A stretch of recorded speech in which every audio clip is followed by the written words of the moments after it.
your relationship and what's going on between the two of you a catalyst in that? Is there stuff because there's clearly a very tight bond? Obviously we're close. Obviously we're tight, but I think it's like our friendship is like, it's just it's hard to explain. It's just a really strong bond. I mean, I'm queer. You know what? And I think that's really cool. I'm switching letters. You're a queer bit. Really cute. You are. Nick doesn't even put me in business class. You put your ex in business class? No, I did not. I was straight up. I was like, look, you posted the video again. You didn't give any context. Like, I don't feel comfortable asking my team to do that right now. Like, it's a mess. We're back at it again, talking about JoJo Siwa. And this time, it's about something that's been bubbling under the surface for way too long. Her messy pattern of cheating. How has this not been front page gossip already?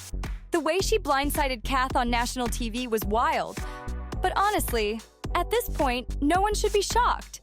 That kind of chaos, it's like JoJo's trademark move. And now, Kath's spilling everything from the very start. But before we dive into JoJo's whole messy relationship history and her straight-up shady behavior, let's focus on her and Kath. Then we'll line up Kath's experience next to JoJo's other exes. Once the dots connect, it's gonna be super clear. She wasn't just messy, it almost feels like she had it out for Kath. If I stay longer than 4 days, you won't be gay anymore. I'll tie you up. You can't say that. Now have a good cry, because that's you getting a bit of your anger and frustration out as well.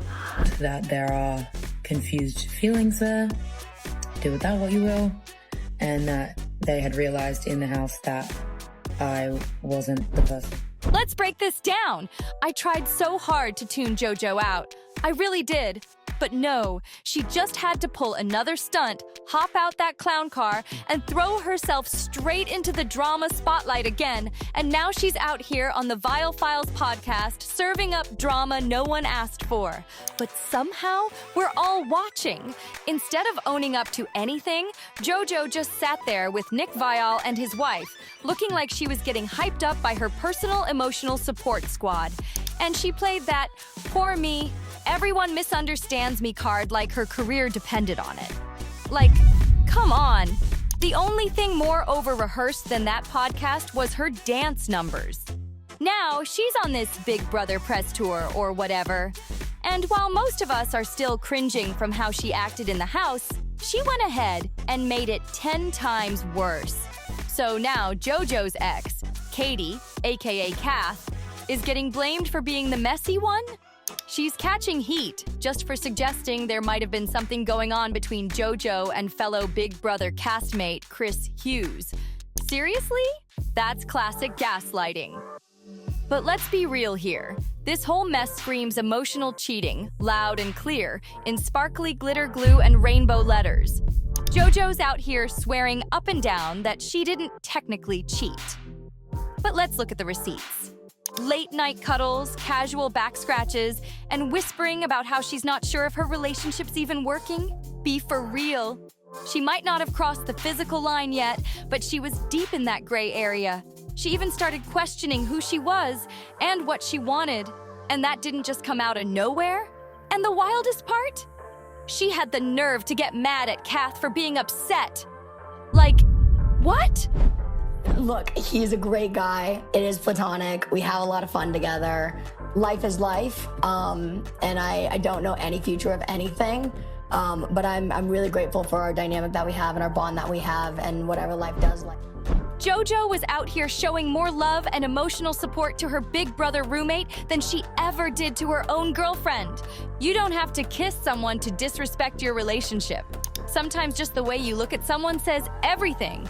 But on the podcast, JoJo tried to play it cool, like she and Chris were just vibing platonically and Kath was being overly dramatic.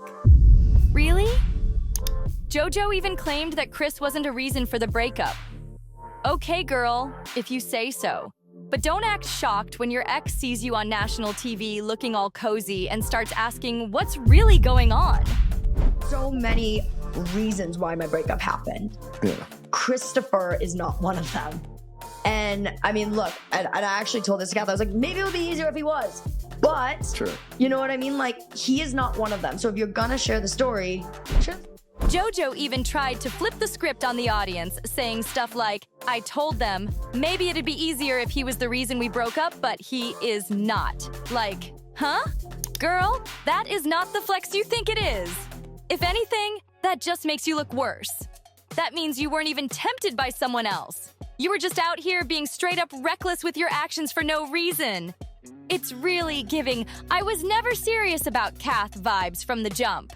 And don't even get started on the way JoJo tried to justify her mess, claiming she never crossed any boundaries because she asked what the boundaries were before the show. Wait, what? So you had to get a whole guidebook on how not to disrespect your relationship? That says a lot. Like, without rules, she might have gone all in with no hesitation. That's not love. That's someone just waiting for the green light to act up. Imagine being so casual in your relationship that the only thing keeping you loyal is a list of do's and don'ts. Common sense should have been enough.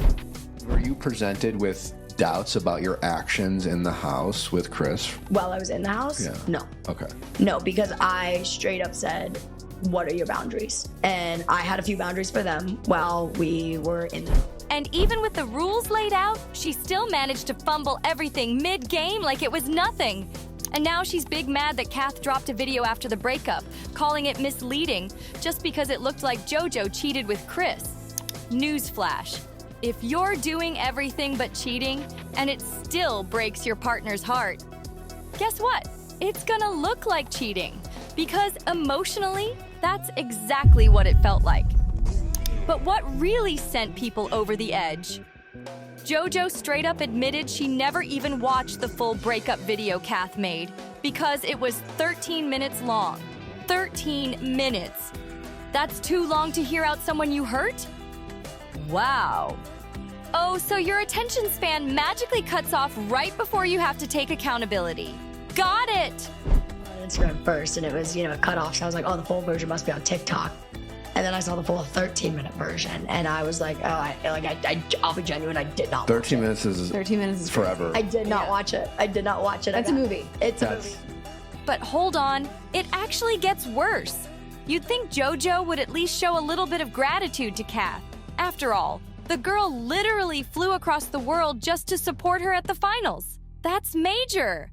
But by then, JoJo was already too checked out to care.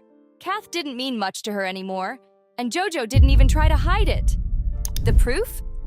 Kath's return flight got bumped down to business class, and not in a nice treat way, but more like a clear message. You're not my girl anymore, so don't expect first-class perks. That move alone was cold. But wait, it gets even messier. Would you believe JoJo actually had the nerve to act disappointed that Kath even wanted a business class seat for her flight back? Like, really? Let's pause right there because you already know how JoJo probably spun the whole thing. Like Kath was acting entitled, ungrateful, or extra for wanting a comfortable seat. But come on now, Kath wasn't trying to be fancy. She was just trying to keep the same energy the original round trip was booked with. I could even get back to the hotel. It's actually crazy. Went to the after party with my, I guess now ex. Crazy thing to say. And was dumped in the party. It's not like she was begging for a 5-star hotel suite. She just wanted what had already been arranged before things blew up. And then JoJo hit her with, "You don't get to ask me for a business class flight home after that?" Huh? Girl, what? You flew this person internationally, only to break up with her on TV? And now a business class seat is asking too much? Let's be real. JoJo's not just any influencer. She's got real money. You don't get to ask me for a business class flight home and then do that. You know what I mean? Like, it's like, Or just when I already got to the plane ticket home, you know? Covering that seat was the bare minimum. But the way she said it, almost mocking Kath, like she was being greedy, that part was icy. Straight disrespect. This whole flight situation, it seriously felt like textbook gaslighting. And yeah, emotions were running wild, boundaries were shattered, and everything was spiraling. But let's keep it real. The way JoJo kept bringing up that flight just seemed like a slick way to flip the script and paint Kath as the villain. Meanwhile, JoJo's out here turning a breakup into a whole PR campaign. She's doing interview after interview, acting like she's drowning in drama she didn't create, when she's the one stirring the pot in the first place. Kath? She made one video and dipped. She stayed quiet. But guess who's been doing all the talking since? JoJo. And the wildest part? She's talking a lot, but not saying a single thing that actually matters. Just noise, no real accountability, just vibes. And viewers definitely noticed. What really pushed people over the edge was how unbothered JoJo looked through all of it. Like, the bare minimum would have been making sure Kath got home safely and with a little dignity. Kath literally flew halfway across the globe to support JoJo, a huge act of love, and JoJo turned around and broke up with her on TV, only to throw her in an economy seat like some random extra. That's cold. By this point, it was obvious. Business class. Nick doesn't even put me in business class. Yeah. You put your ex in business class? No, I did not. I was straight up. I was like, look, you posted the video again. You didn't give any context. Like, I don't feel comfortable asking my team to do that right now. Like, it's a mess. JoJo would rather gaslight the entire internet than just own up to messing up. And to make it even more ridiculous, she tried to throw her own team under the bus, saying they were the reason Kath didn't get a proper flight home. Like, girl, if you've got time for back-to-back interviews and full-on press appearances, your team can definitely figure out a flight upgrade. Stop playing. And then, just when you thought it couldn't get messier, the shade doubled. After all that drama, Kath clapped back with a TikTok.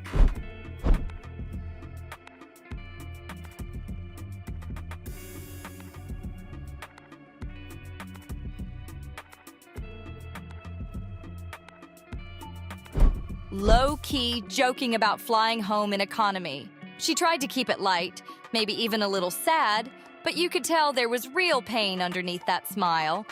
But hold up, because this is where it spirals into full chaos. JoJo had claimed that Kath was planning to drop a follow-up video, her own version of the breakup story. People were ready. But then, poof, the video never dropped. Why? Well, not long after that, JoJo popped up on a morning show with none other than Chris. Yup, that Chris. And the wild part? She started dropping those just friends, for now, hints like it was nothing. Like, girl, seriously? You just told your ex you wanted to keep things private and respectful, but now you're on national TV dropping flirty hints about your new situation? That's wild behavior. At this point, it totally made sense why Kath chose not to release the follow-up. How do you even respond to that level of public disrespect? She was probably just trying to hold on to a shred of dignity. Was going on at a morning show the next day with Chris, and we were going to shut the JoJo and Chris rumors down, and we were going to say we're friends. And I also was sure to say, like, look, life is life. You never know where life's going to take you, but I can tell you today, right now, Chris and I are friends. We have a great special bond, but we are friends. Because how do you clarify a breakup when the other person's already out here hinting at their next move before your side of the story even drops? What started as a breakup turned into a whole viral saga, a messy public blame game. And the saddest part? JoJo's version of the story is the one making waves. She's out here on every podcast, every stage, spinning the narrative while Kath stays mostly quiet, watching it all unfold. Here's the thing. JoJo just keeps ripping open wounds while pretending she's trying to heal them. It's like watching someone read straight from a narcissist's playbook. She's out here insisting she wasn't the bad guy and swears she didn't do anything wrong. But actions? They're saying something completely different. Alluding to Chris and I are the reasons that we broke up. That's not the case. That is not the truth. And they know that and I know that. So they were going to, post their video again, but because they wanted to share their story, but say like, hey, I did give some misleading information. Like JoJo and I have talked a bit more. Here's the truth, because I don't expect them to air out all the reasons why I did end things between us, because if they did, it would be a little crazy. But all good if they wanted to. But I don't think that's the right thing to do either. Now that we've broken down the latest drama, let's hit rewind and look at the real pattern. Because JoJo's relationship history isn't just messy. It's a full-on timeline of chaotic, self-serving behavior, dressed up in glitter, sweet talk, and fake affection. Let's start at the top. Remember when JoJo hard-launched her man Mark Bontempo when she was just 17? That was her whole personality for a minute. JoJo's the type to shower you with all the glowing compliments in the world. He's amazing. I couldn't imagine anyone better. Until she's over it. Then suddenly, you go from soulmate to someone she barely acknowledges. And that's exactly what happened with Mark. Just 3 months later, the relationship was over, and JoJo walked away like it was nothing. But here's where it gets real interesting. Yes. Yeah. What? Okay, this is just crazy. Mark and I are boyfriend and girlfriend. After her fans started dragging Mark online post-breakup, JoJo did a full 180. She jumped on Instagram to defend him, all like, Mark doesn't deserve this hate. You guys don't know what our relationship was really like. She painted this whole peaceful picture like they were two happy people who just decided to split. She said, he deserves to have people support him. You have no idea how much fun we had, how happy we both were. We decided it's best for us not to be in a relationship. That's all. But here's why that matters. Because it shows the pattern. The minute she's done, the switch flips.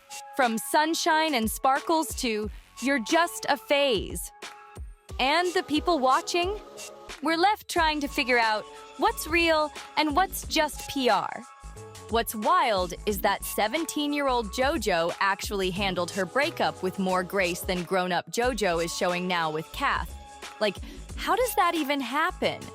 Back then, she knew not to drag her ex through the mud. Now, she's throwing shade like it's part of her brand. So, what changed? And don't get it twisted. On the surface, that past breakup with Mark might have looked sweet and mature. But if you pay attention, even back then, JoJo was low-key running the show. She made herself the official spokesperson of the relationship, before and after the split. She was the one explaining everything, holding the mic, while Mark faded into the background like a random extra. It's giving, I decide how this story gets told. Not, we broke up and I respect his privacy, but let me control the whole narrative while acting like it's mutual. That subtle shift? Classic when staying in control is the real goal. And honestly, that might have been her most drama-free breakup, because from there, it's straight downhill. Next up was Kylie Prew. JoJo met Kylie on a cruise in 2020, and by February 2021, she was calling her the most amazing girl ever. Not gonna lie, Kylie was a major part of JoJo's coming out journey. She was JoJo's first public girlfriend, and it meant a lot. But in true JoJo fashion, things went from 0 to 60. Real fast. They moved in together, did all the PDA, and hit that love bomb button hard. But just like the others, Kylie's glow didn't last long. Barely 7 months later, it was a wrap, and JoJo was already off chasing her next big thing. As always, JoJo had to grab the mic and explain everything, this time announcing that moving in with Kylie was a mistake. She claimed they tried to work things out. But surprise, that didn't last either. Why? Because JoJo couldn't find anything new and amazing about Kylie anymore. That's how quick the switch flips. Now she says they're still good friends and talk all the time. But let's be real, is that just JoJo's classic PR code for we ain't beefing, but I'm still the one who got hurt? That's her favorite angle. Always the misunderstood one, never the problem. Next up on the carousel, Katie Mills. You hold a lot of power, you and your platform. How can you tell someone that you loved them and then ghost them the next day and then post all over the internet that we're clout chasers and love bombers? I don't get it. And anytime I posted something, I asked for your permission first. And I have the text receipts to prove it, so don't come at me with saying that we were clout chasers. By March 2022, JoJo was back in her spotlight era, proudly announcing on Rachel Uncensored that she was off the market and finally living her loyal lady life. She made it sound like she had learned from the past, matured, and found someone truly worth her energy. The lucky one? TikTok creator Katie Mills. But let's not get too excited, because, plot twist, it didn't take long for things to fall apart again. By March 2023, JoJo was dropping not-so-subtle cryptic videos all over TikTok, hinting that Katie had love-bombed her and was just using her for clout. Why are you mad? Because I got used. For what? For views. And for clout. And I got tricked into being told that I was loved. You already know JoJo's playbook. Control the story, frame herself as the victim, and keep the spotlight aimed just right. But this time, Katie wasn't having it. She wasn't about to sit back and let JoJo rewrite the story, especially not after being accused of love bombing. Katie came ready, and JoJo's usual one-sided narrative started cracking, fast. So when you're dating JoJo, apparently your content needs to get cleared before it goes live. The time we're at this concert and then her ex shows up. I didn't really think anything of it until the next morning when my girlfriend at the time was like, I think I should text my ex and let her know that there's no bad blood between us. Like what? I'm working on her computer and then text messages pop up and she's downstairs. Turns out she sent more messages, something along the lines of, oh, I still have the thing you gave me when we first met. And the ex's response, keep in mind she had a girlfriend at the time, was the pet name that they used to call each other, and oh, I still have that too, and I also have... Yup, your posts, your captions, your whole vibe needs the JoJo stamp of approval. Same way she allegedly told Kath to make a breakup video that made her look good. Wild, right? Next in line, Avery Cyrus. And this one? It was loud, fast, and honestly, a little chaotic. JoJo and TikToker Avery went public in September 2022, doing a full-blown hard launch at Disney World. Because of course she did. It was super public, super clingy, and super short-lived. By their 12-day anniversary, JoJo was already on social media gushing about how Avery made her feel so good and how their personalities mashed perfectly. But that perfect mash turned into a meltdown real quick. I have a girlfriend. By December, it was over. Avery confirmed the breakup, calling it mutual and saying they were still cool. But JoJo? She took it way further, going full-on vent mode, saying stuff like, I got tricked into being told I was loved. I got played. Like, whoa. That's not just heartbreak talk, that's throwing emotional grenades. Meanwhile, Avery kept it graceful, saying the love was real on her side. But behind the scenes, the streets started buzzing, especially when Avery got back with her ex right after the breakup. And just to stir the pot a little more, rumors started flying that JoJo wasn't exactly staying loyal while they were together either. It started giving tit for tat and messy all around, but JoJo? She's still out here rocking that victim crown like it's part of her outfit. Things got real cute, real fast when JoJo linked up with Decay, aka Day Wilson, the runner-up from So You Think You Can Dance Season 18. And in classic JoJo fashion, she didn't waste any time keeping it low-key. By August 2024, she was already hard-launching their relationship on TikTok, calling herself the all-star assistant in Day's dance class and proudly announcing, "So, I have a girlfriend." Fans ate it up. JoJo was all in. She dropped $30,000 on Day's 19th birthday trip to Hawaii, said they were madly in love, and even talked about planning to have triplets. Triplets! She wasn't just diving in, she was cannonballing into the deep end. But just like clockwork, it ended just as fast. This was like right before we were like serious. And I was like, look, I do want you to know, like, I really am falling for you. I was like, but I also want you to know, like, I have a super strong maternal instinct and I really want kids and I want to do young life. By November, barely 3 months in, JoJo casually dropped the news that they had gone their separate ways. No messy Instagram posts, no TikTok hints, no cryptic unfollows. She just said there was no drama and that Day was still an amazing girl. Simple, clean, controlled. And fans, completely blindsided. Because just weeks before, JoJo was still posting lovey-dovey selfies and gushing in interviews like everything was perfect. But here's the pattern. As long as JoJo's the one telling the story, everything stays polished. Until it doesn't. Because right after that clean break, she showed up in Kath's arms, and we all know how that ended 4 months later. At the same time, she was also publicly identifying as queer after a few suspiciously affectionate moments, snuggles and back scratches, with Chris Hughes. By now, JoJo's dating cycle has gotten so predictable that fans are literally placing bets. Even if she ends up with Chris for real, most people are already saying it'll crash and burn in 5 months. Right on cue, before she's back holding a mic, dishing out the tea on what went wrong again. Yeah, that constant need to dodge accountability and always play the main character? That might just be JoJo's biggest downfall. But now I want to hear from you. Was JoJo just being straight up petty? Or do you think she was really just trying to protect her peace? And let's talk real talk. Do you believe in once a cheater, always a cheater? Or can people really change?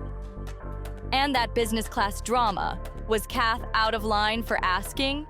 Or did she absolutely deserve that seat after everything she went through?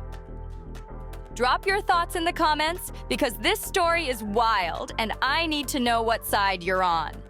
If you've been loving the tea, make sure you like, share, and subscribe so you don't miss out on the next messy breakdown. Love you all so much. Thanks for watching, and I'll catch you in the next video.